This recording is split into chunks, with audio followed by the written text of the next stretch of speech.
Okay, I start around the time I was supposed to finish.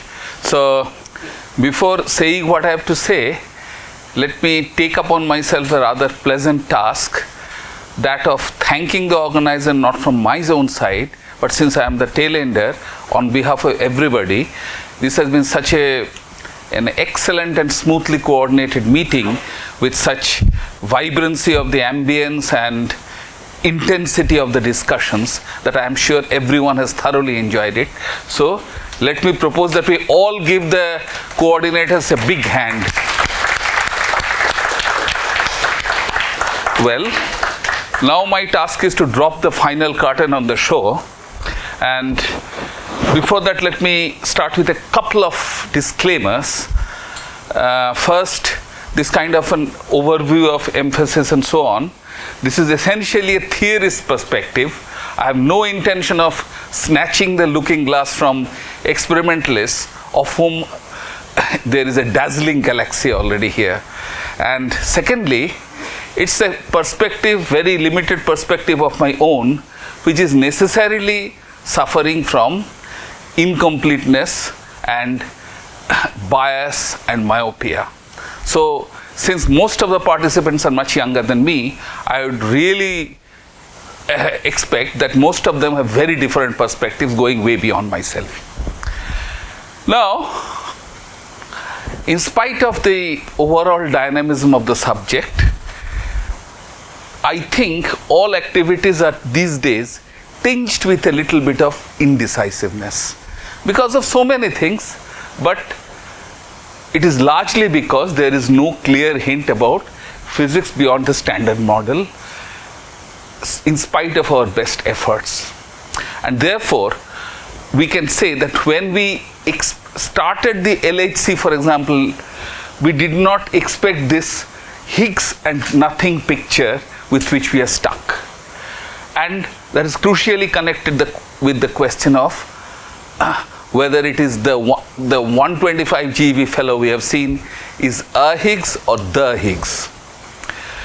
The other thing that has happened is that while we are stuck with such a situation, the influx of new physics theories have come in such an intensity over some 4 decades now, that the influx of possible theories like these have been far more copious than the flow of supporting observations.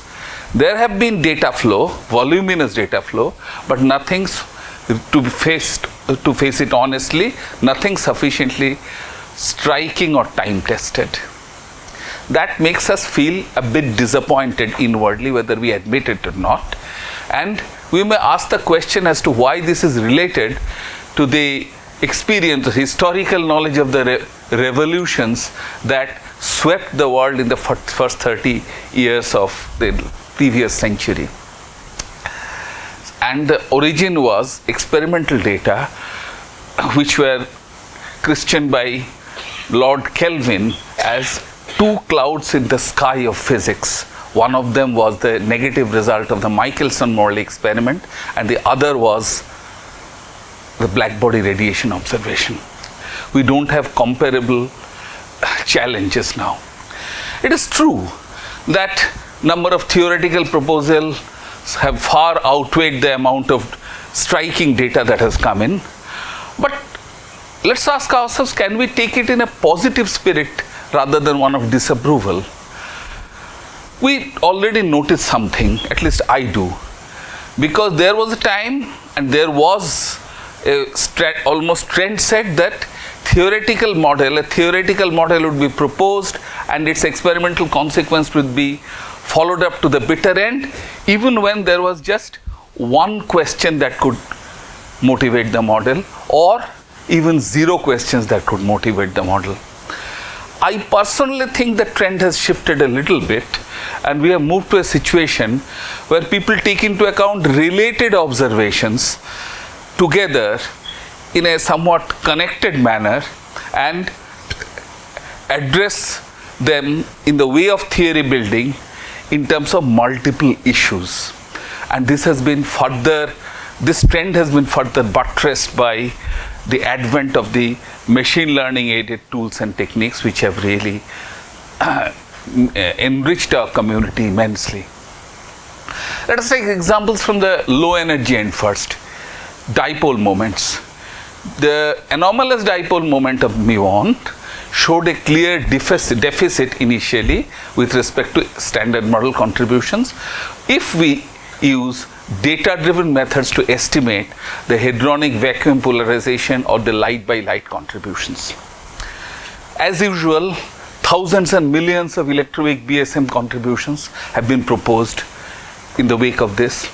At the same time, there are lattice-based estimates which claim practically no discrepancy, although their error bars are large.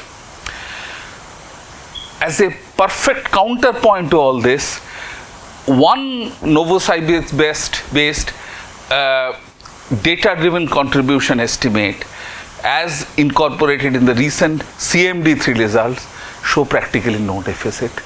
This is an ideal situation, the complexity created by data and our challenges to take up.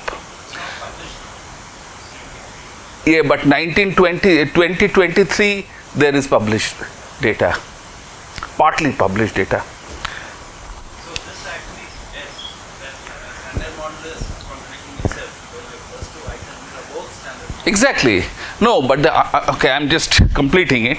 Actually, that's the resolution awaits uncertainty in lattice estimates being reduced.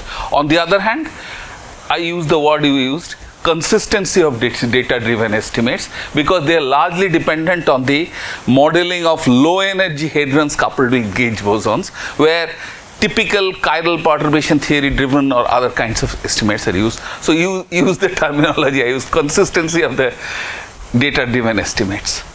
And BSM contributions tend to take a slightly secondary role, and we or some people, proponents of BSM in this context, may fear that there may be a situation where BSM will be not supplying inputs to muon G minus 2, but may be constrained instead by it.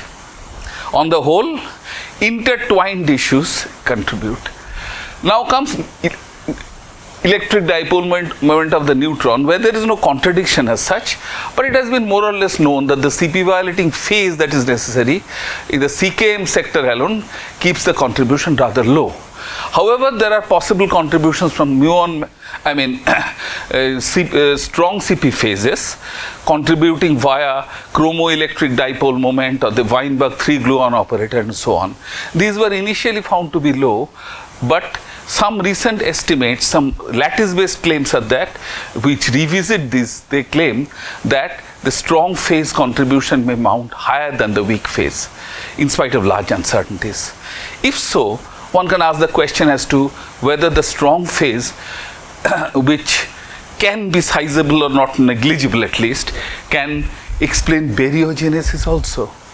Now, we have a scenario where thoughts are being based on connection between long distance QCD, weak versus strong CP violation phase, and cosmology.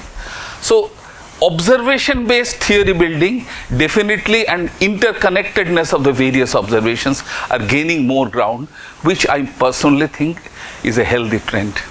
Now let's walk up all the way to the TV scale, where of course no decisive and correlated signals of the many age-old and popular theories have reigned supreme over the years.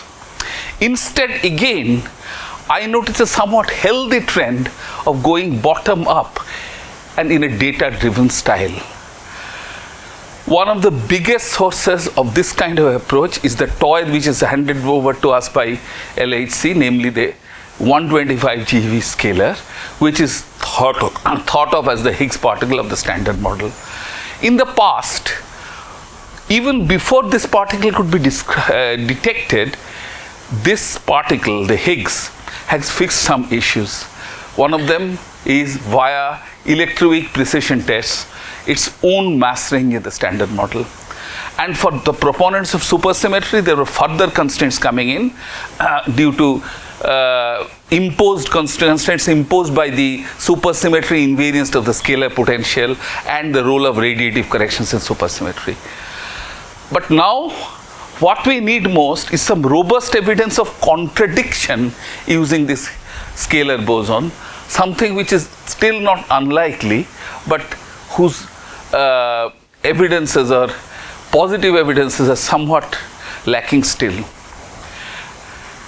In this context, these days one sees, if we leave out Doug's dark matter, the BSM scenario that is pursued most are extended electroweak symmetry breaking sectors, because this is likely to, this sector is likely, wishful thinking again, not completely decided, likely to lie relatively close to the electroweak symmetry breaking scale, and therefore it raises the semblance of detection in the LHC. Further, some problems of a single Higgs scenario are vacuum stability beyond a certain scale, or unitarity, which is creates a tension with it. Such scenarios are, such issues are relatively relaxed till rather high scales if you, for example, have 2HDM, 2 Higgs doublet models as compared to the standard models. By the way, here I am practically not quoting anybody, although many people present in this room itself may have contributed significantly, and including ourselves. Then, an extended scalar sector, not a single Higgs scenario, is a still qualifies as a better portal, that is to say with less constraints, to dark matter or a dark sector. Now all these suggestions have emerged from studies which also show that the parameter ranges which answer to these kinds of solutions are where signals are observable at the high luminosity LHC. So one's hope looms high in this. Now comes effective field theories, which are widely perceived as the best solution where we don't have an actual ultraviolet limit of the standard model within one's reach. This has many versions. Two main ones are SMEFT and HEFT. I have no time to go into this. This is a typo. This is truncated by a typo. I wanted to write plus ... but missed that. And HEFT is the case where the Higgs is shifted with respect to its vacuum expectation value, extracted as a singlet, and coupled to the rest of the symmetry breaking sector in a chiral perturbation theoretic expansion. But the basic point is that here some ultraviolet physics not yet seen can be walked back to by matching the UV parameters with the EFT parameters at the effective series scale lambda, evolved down to the vacuum standard Higgs vacuum expectation value scale, and checked against measurement, which again, by on turning back the story, puts UV physics under probe. Anyway, it's not time to talk about all this in one single slide. But what one notices that in order to make a successful coordination or connection in this sense, one needs to study large number of, say, 30-ish effective operators at the same go, if really the matching procedure has to be reliable. Their comparable volume of data will have to be compared with it. And this is where again our improvement of sophisticated techniques in machine learning are of great help. What, however, is required is a parallel feeder program on possible UV physics which can have really proper representation in the effective operators, and at the same time where we have less bias towards lightness of some particles or other. Well, I know that, for example, people with who have thought deeply about the naturalness issues have questions to ask. So with apologies to Ramesh, I say this. Now, an EFT approach will also connect the ultraviolet world with couplings of the top and the Higgs boson and electroweak precision physics. However, again, the UV scenarios selected and the massing procedures have to be creative in nature, because very often effective operators arise actually through loops where the top and the Higgs or the top Higgs couplings play a role. So extracting them is not a very easy task in general. And also some people, I don't want to comment critically on this because I'm underprepared for this. Very recently Sally Dawson pointed out that this HEFT approach, because of some arbitrariness in scaling freedom, has, and shown with the help of certain selected UV scenarios, they admit non-unique matching, which makes the game more challenging. So such pitfalls require investigation. At the same time, what I notice as a question still remaining to be answered is that EFT mostly assumes that all unseen fields or particles are near about the effective coupling scale or above. However, there are scenarios where most of the additional sector is elusive, but there are certain light particles still predicted within the reach of the experiments, but just swamped by backgrounds. For example, certain extended electroweak symmetry breaking sectors really end up in having some pseudoscalar within 50 GeV mass, or certain theories produce graviscalars of this kind and so on.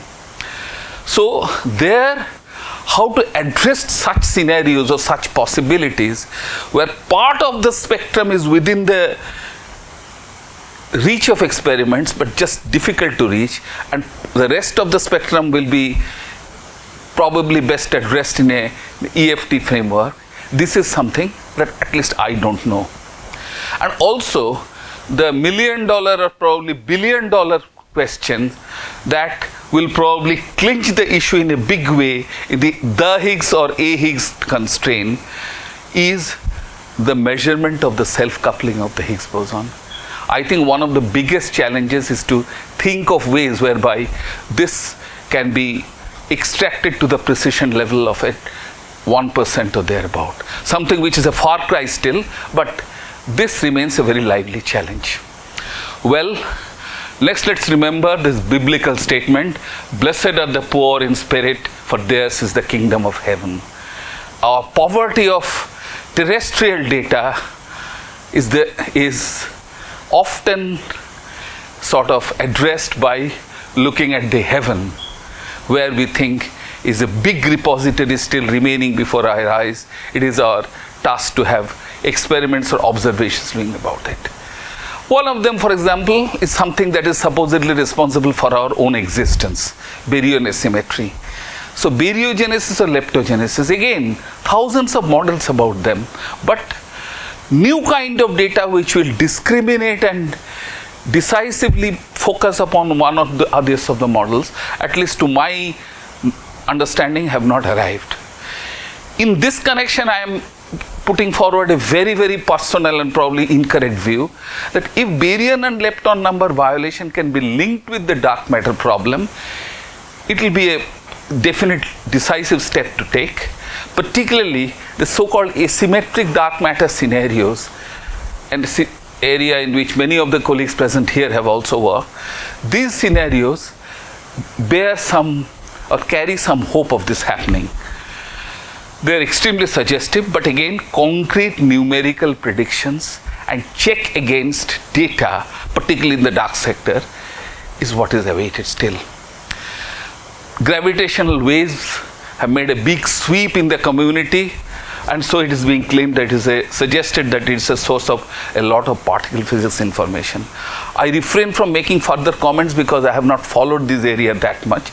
But what I want to know is, if you really have some breakthrough information lurking here, what is the wait period before we have some confidence in such information?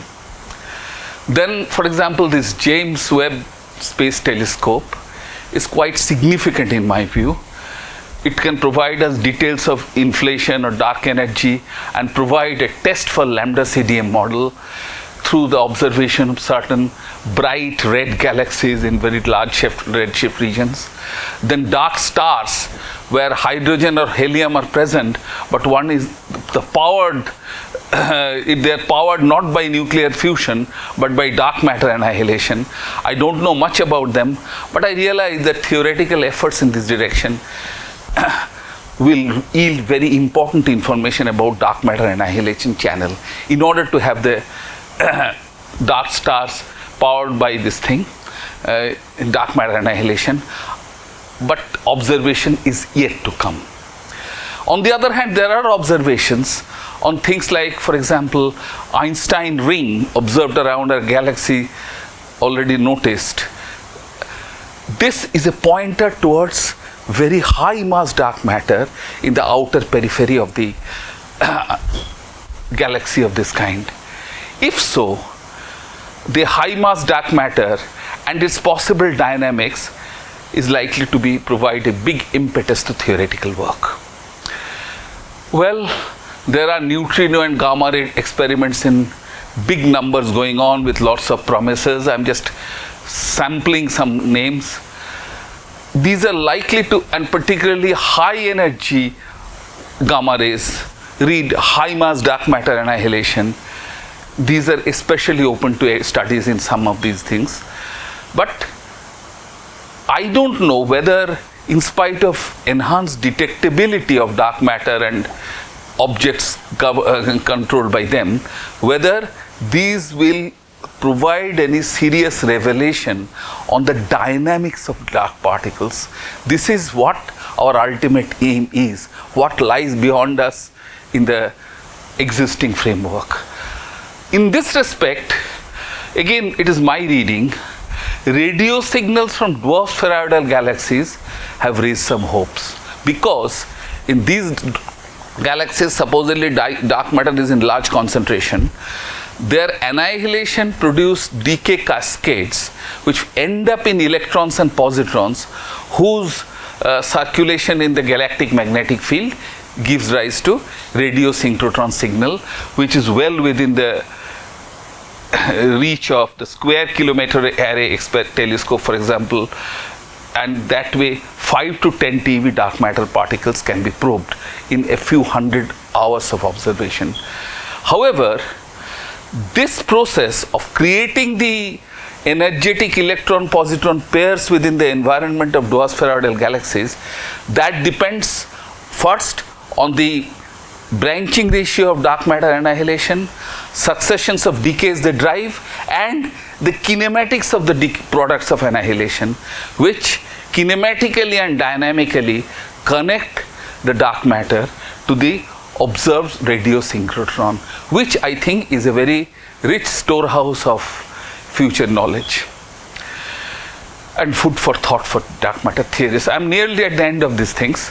Now, since dark matter now constitutes the bread on the butter of everybody, or in local parlance probably the sambar, the idli of everybody.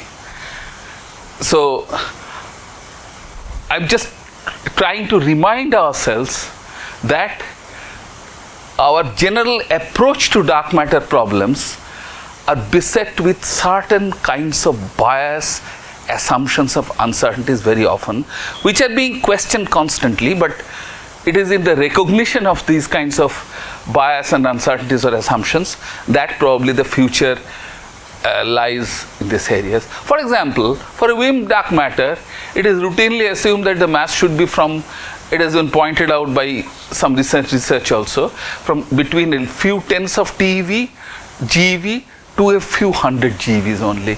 The lower limit is largely inspired by some kind of model building or inherent inbuilt idea about the branching ratios into different final states being correlated and dictated by some principles which we don't know whether they're true or not for the dark matter, because we don't know a damn thing about the dark matter. And the upper limit is often dictated by our faith in what is called the WIMP miracle, which is again a numerological result.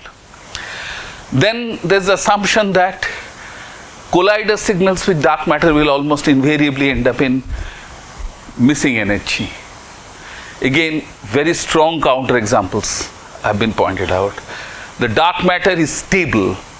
People are working widely on decaying dark matter, but not as emphatically as in the case of stable dark matters.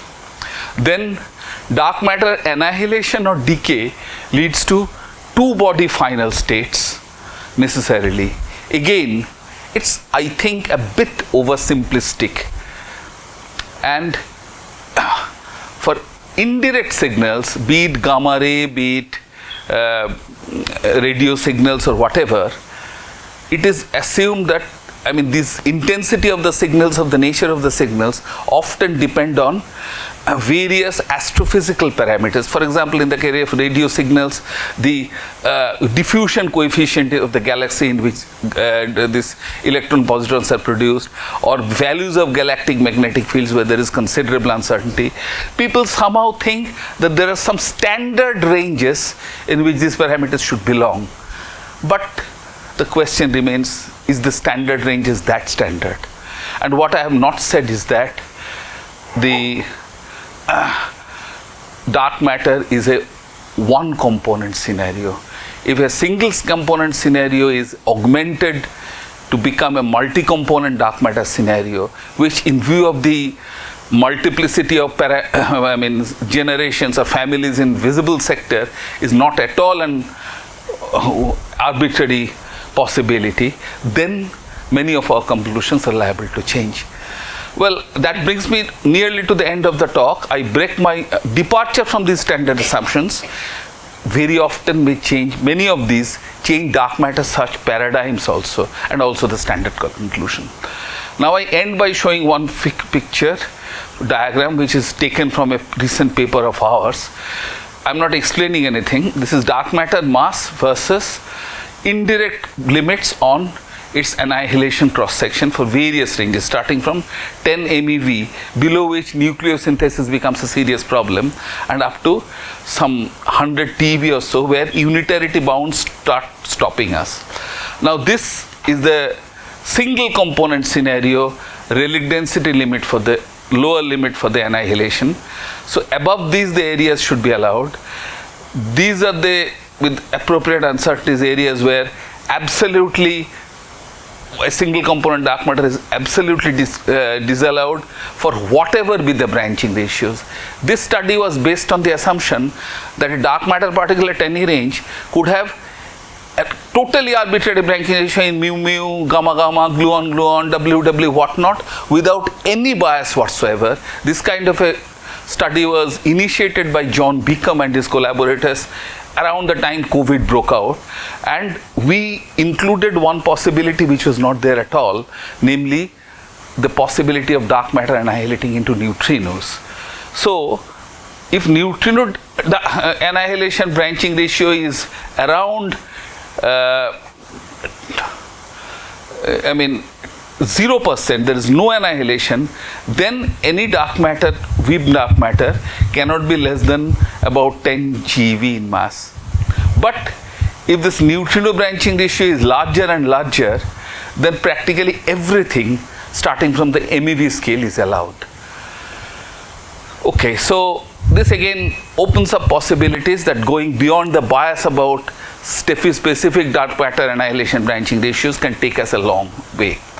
I end by reminding everyone that I did not say it's future perspective, it is present perspective, incomplete perspective based on observations, and that is because of this Socratic statement, to know is to know that you know nothing. Thank you very much. Probably no question after this. This is the. Let's see. And any question will be a counter narrative, which is as good or much better than my narrative. But first of all, thanks for this comprehensive list of your insights into the various emerging. Thank you. That's very useful, and a nice summary of the workshop where we are going. So, questions. Questions should be addressed to each other. I have nothing to say. I am not an expert in most of the things I discussed. Okay.